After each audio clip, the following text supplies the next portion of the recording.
Assalamualaikum warahmatullahi wabarakatuh. Perkenalkan, nama saya Windy Widiawati, mahasiswa dari Universitas Terbuka Salut Badak Putih Al-Faedah Cianjur dengan NIM berikut ini. Di sini saya akan menjelaskan mengenai beberapa macam dari simbiosis. Simbiosis terdiri dari 3 macam. Yang pertama ada simbiosis mutualisme, kedua ada simbiosis parasitisme, yang ketiga ada simbiosis komensalisme.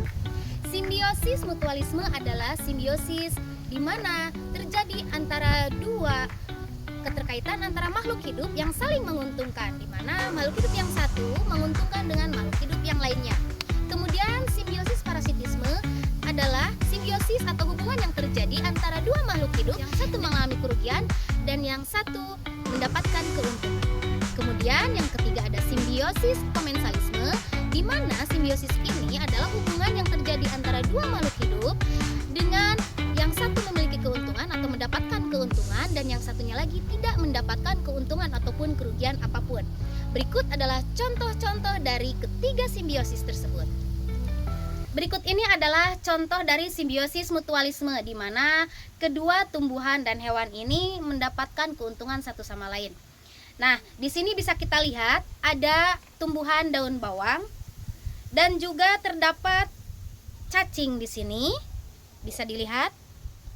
Nah, cacing tanah ini tugasnya adalah menggemburkan tanah, ya, membuat rongga-rongga sehingga oksigen, air dan kadar makanan bisa terserap dengan baik oleh tumbuhan yang ada dalam pot ini. Kemudian pot ini juga dapat memberikan keuntungan untuk cacing tanah yang hidup di dalam tanah tersebut, karena cacing itu dapat menyerap segala jenis kompos yang dihasilkan dari tumbuhan yang ada di atasnya.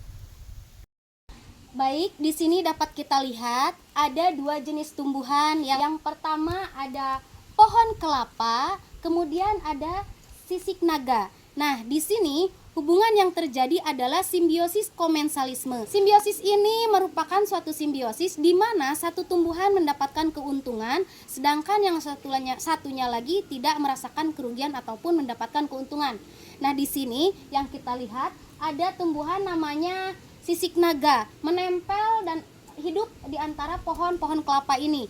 Di sini yang mendapatkan keuntungan tentu saja sisik naga tersebut. Tapi untuk pohon kelapa tidak merasa dirugikan ataupun berpengaruh apa-apa, tidak ada pengaruhnya sama sekali. Demikian.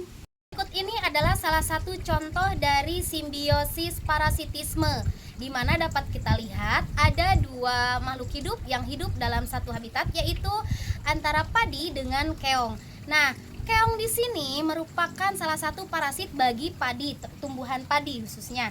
Di sini keong menyerap makanan, memakan tunas-tunas padi yang baru muncul, yang masih muda, dan bertelur di tangkainya sehingga menyebabkan padi ini tidak dapat tumbuh dengan baik apabila ada keong di sekitaran atau tumbuh di atas padi tersebut, hidup di atas padi tersebut. Nah, kemudian padi merasakan kerugian karena bisa rusak tadi. Sedangkan keong merasa diuntungkan karena mendapatkan makanan sekaligus tempat tinggalnya. Itulah ketiga dari contoh simbiosis yang sudah saya jelaskan. Terima kasih karena telah menyaksikan video ini. Dadah!